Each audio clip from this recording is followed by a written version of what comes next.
Guys, we cooked, but kinda didn't get enough from it. Only 3 and 2 day last night. We got unlucky on some and lucky on some. I'll just show you a couple of them. Corey Kispert, only 13 minutes played. I projected him much lower than the sportsbook had. Sportsbook had him at around 22 minutes. I had him 16. He ends up playing 13, but makes 4 out of 5 attempts. Absolute insane efficiency. I think we win this bet like 9 out of 10 times, and this is the one that ended up losing. We get hooked. Negative hook. Positive hook on the other side. Look at this.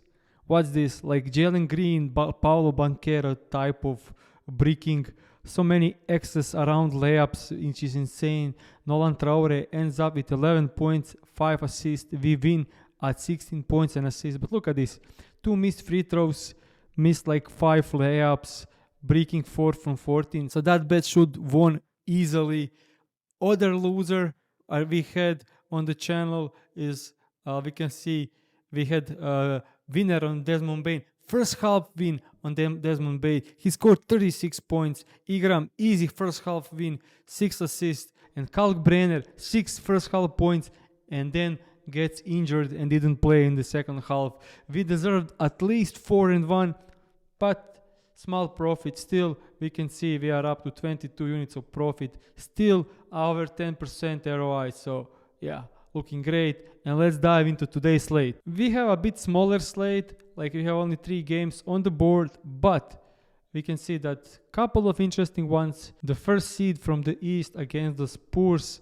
We can see for this game, Pistons are 1.5 points per favorite, small favorite. So looking on the Pistons side, all the players kind of on lower end of their lines, but matchup is absolutely insane. We can see Spurs are ranked 3rd best defense.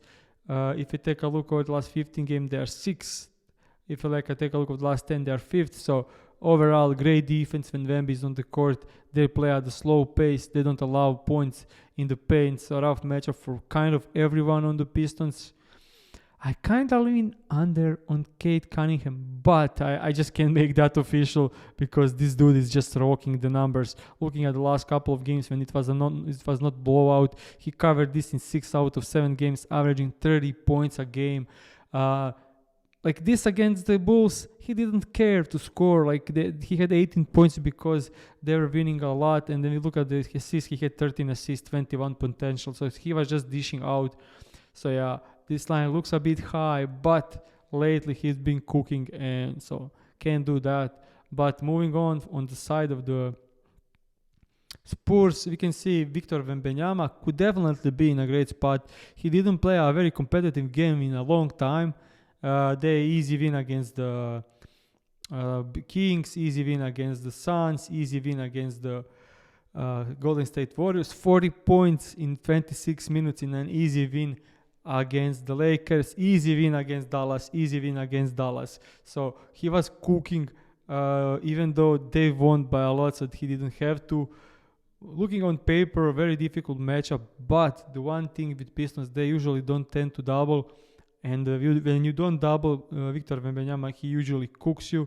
If you take a look on the games when Wemby played 28 to 38 minutes on the entire season, we can see he's averaging 25 points.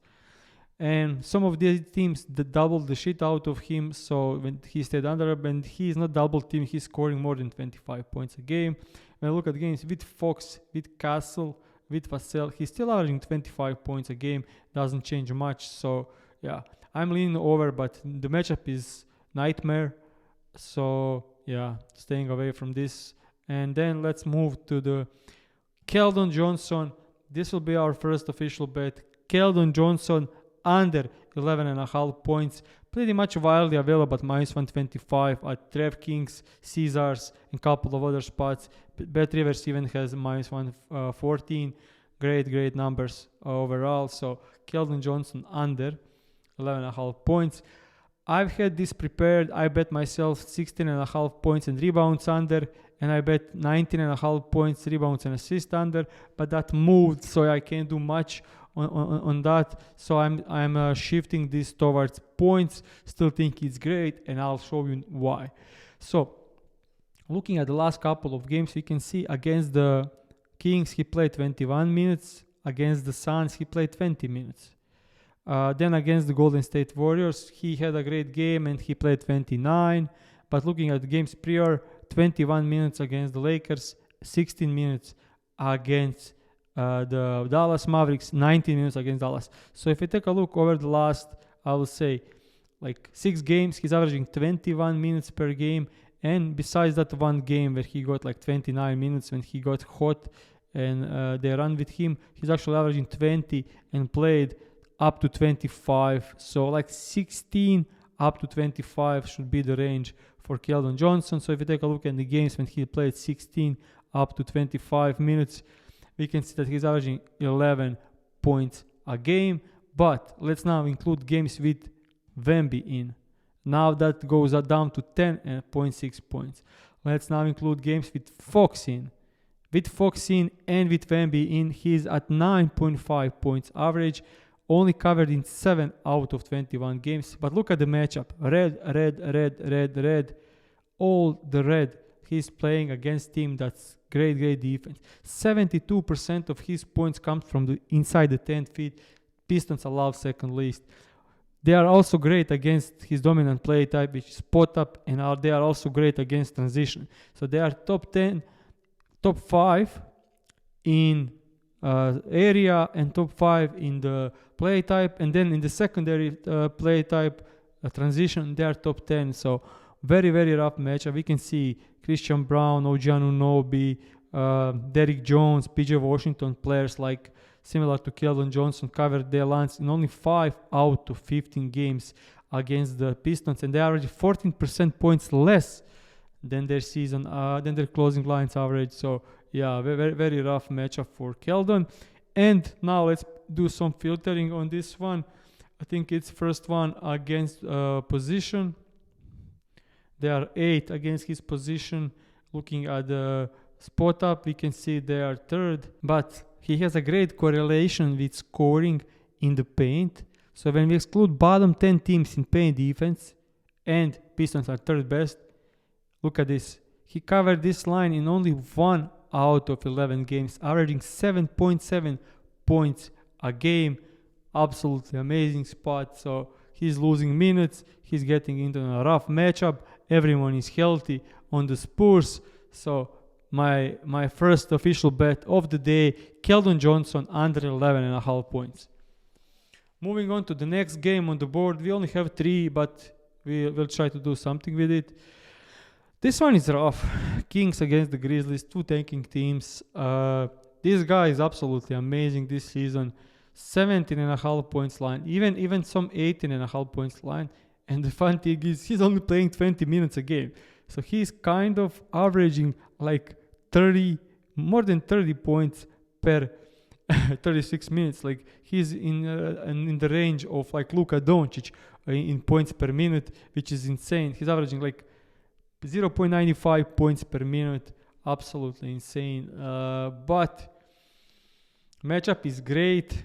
I don't think this is sustainable at all, but matchup is great. And we can see they played earlier, and he had ended up scoring 28 points in 21 minutes against the Kings. Covered this against Golden State Warriors, against the Wolves, against great defenses. So can't bet the under here, no matter how high the line is. GG Jackson, actually great matchup for him. He already covered against the Kings earlier, but look at this. Last 2-3 games, 20 plus points. No Ja Morant, no Aldama, no Zach Edey, no Jaren Jackson Jr. And then we get that he covered without them. He covered this line in 4 out of 7 games, averaging 17 points a game and also averaging 27 minutes. But let's look when Ty Jerome is in. Then doesn't change much, honestly. So yeah, think this is a strong lean for over, but it's GG Jackson. Like, look at this game. 50% from the field, 3 from 5 from 3. This game, 65% from the field. Like, this game that he covered 73% from the field. Like, he's not a guy that's shooting 60% from the field. When we look at the entire season for him, when he gets at least 10 minutes, we can see on the field goal percentage that he's averaging 46% on the season. And when he gets 10 plus minutes, he's at 50%. So these games where he covered with 65, 73% are kind of outliers. But to be honest, the matchup is absolutely amazing. When he gets expected minutes, he's averaging 13.7 and now gets the great matchup with everyone out. Last 3 games, he had 23.5, 27.5, 31% usage. So absolutely insane usage last couple of games. He's averaging like 18% on the season. But if you take a look at the last like 3 games, he's averaging 27% usage. So if you only do 15+% usage for GG Jackson, we can see that he's already averaging 15.6 points. And if we go a bit further and go to 20% or higher usage, we can see that he's averaging almost 17 points a game, and the matchup is great. His unders came against Houston Rockets, Phoenix Suns, which are great defensive teams. So we exclude top 10 in defense.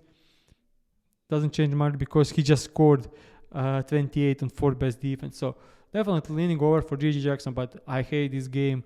So 2 tanking teams don't know minutes for the guys. So rough to predict. This line very much moved a ton for Maxim right now. If it was widely available, 14.5 would probably be my bet.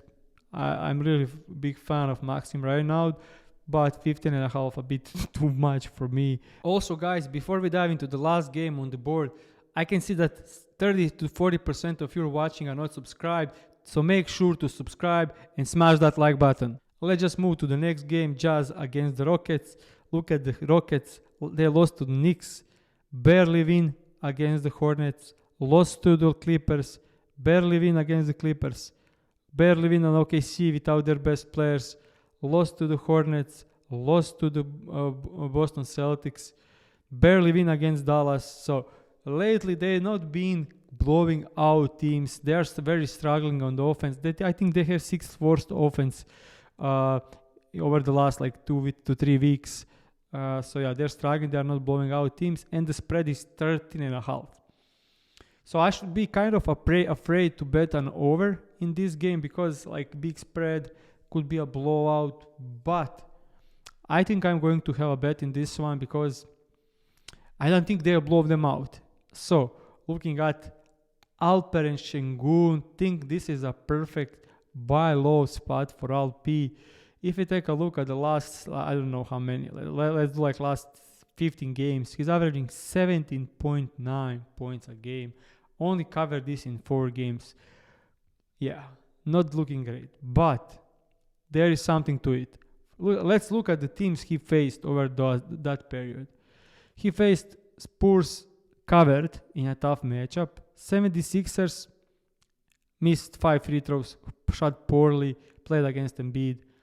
Then almost covered against the Pistons, one of the best defensive teams. Played poor team, killed. Played Spurs, great defense, only 18 points. Okay, this is a stinker. This game he should have been better. Then Dallas, 6 from 20 from the field. Great volume. Covered this line by field goal attempts, but didn't score much. Then again, not easy matchup. He crashes 39 points. Then again, tough matchup. So he was getting rough matchups all the way around. So there is a reason for him being performing poor.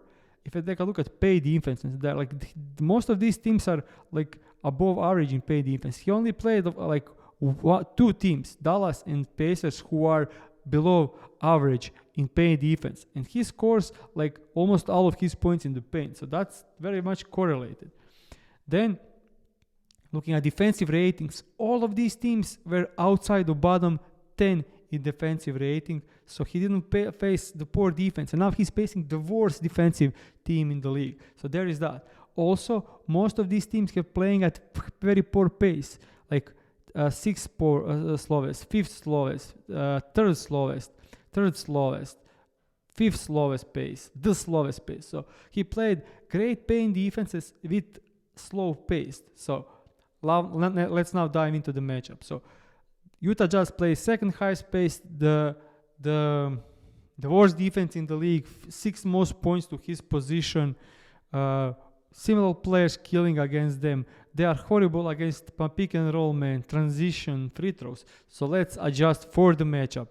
Let's look at when he gets between, I would say, 30 to 40 minutes for LP, excluding injury, blowouts, and overtime. So now he's averaging 20.5 points a game. But let's check how he performs against teams bottom 10 against his position.